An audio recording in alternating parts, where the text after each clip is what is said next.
Hey guys, Infidel 1258 here. I'm going to share with you a clip from a recent live event between me and my members. If you want to be present during these conversations and present your own comments or questions for me to look at or answer, then consider supporting my YouTube channel on the community tab, picking your favorite tier, and getting involved. The question tonight is around whether or not I'm buying cheap cards off the marketplace at this moment, and if I'm selling other assets to move into that, and specifically land, but then I take it in a broad range of ways, exploring what it looks like to move from one asset into another, even when you aren't ready to move yet. You might set out with one plan, but then that plan evolves as new information comes in. It's so important to keep exploring alternatives even after you've already made up your mind. I think it's super important. It's part of my strategy for how I've extract all the rewards for my time and attention that I have over the years with this amazing blockchain-based video game. Guys, let's get into it. Thanks so much. Have an amazing day. God bless. Wayne, thank you so much for spending your time and attention within your community. I'm wondering if you're currently selling your land plots to acquire cheap assets of cards we are currently seeing. So I'm not currently selling any more land plots. I did sell some this year, and I cashed a little bit of value out through that. I sold 2 land plots that ended up in cash in my hands. And I'm not currently, I have a bunch of assets though that I would be willing to, that I keep checking in with, Alec. I have a bunch of Hive. I've got about 5 grand in Hive right now. I've got about, 80,000 SPS. In a bunch of different assets that are out there that I'm always kind of comparing. Look at this. I'm not actively tending to this. I'm constantly doing what I do on the channel, which is analyzing what could I do with this moment that would maximize the opportunity in front of me, because I do think that sort of analysis requires constant self-critique. You have a plan, and that's great, and hopefully it was well thought out and you're confident with it and comfortable with your position, but then that doesn't mean you just stop thinking about it. That wouldn't, in my opinion, that's not the plan. That's never the plan.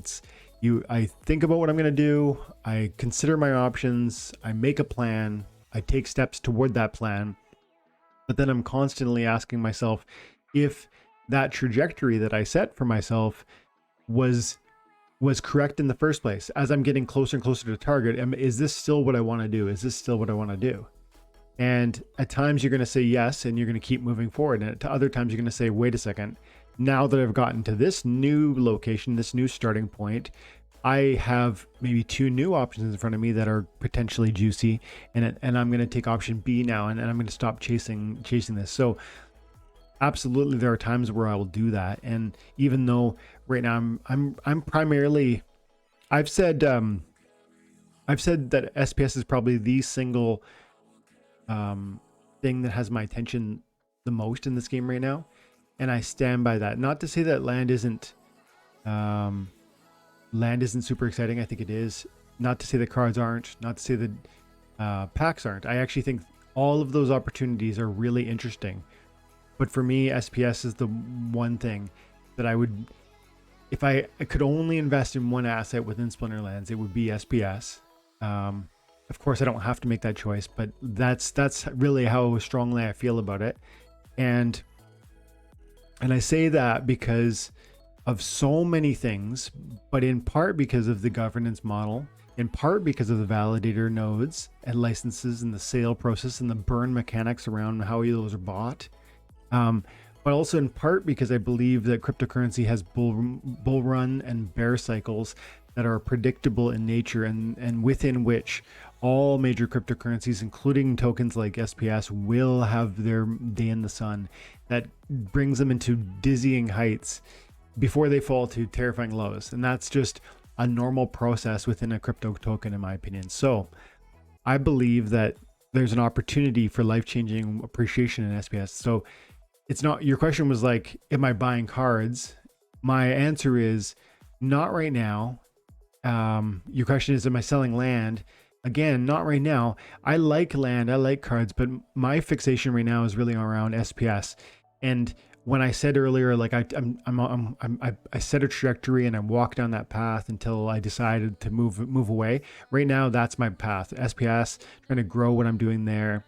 And then what it would take for me to kind of maybe choose a new lane would be to see, one thing would help me to choose a new lane would be if SPS pumped to, even if SPS went to 50 or 75 cents at the same time as cards didn't really move, that would be like a huge movement for me. Like that would be a huge indicator that, okay, this is an opportunity.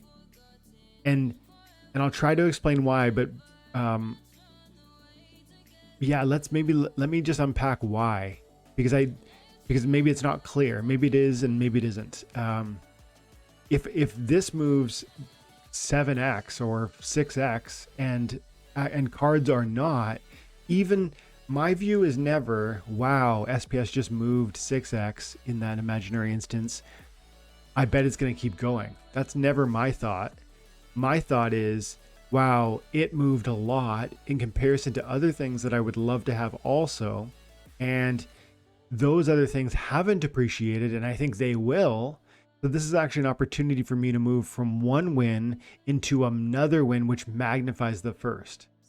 That's my approach in terms of investing, and that will continue to be my approach within Splinterlands for probably years to come. That's part and parcel of what I've always said around monster flipping. It's like you take these little wins, you can buy a card for $1, sell it for $1.75, and then you're going to keep a certain amount of profit, and you can buy 2 new cards and do it again, and so on and so forth. There's these different opportunities where you can really grow what you're doing through that management style. And that's how I look at it. And that's my plan. Thanks for the question, Alec.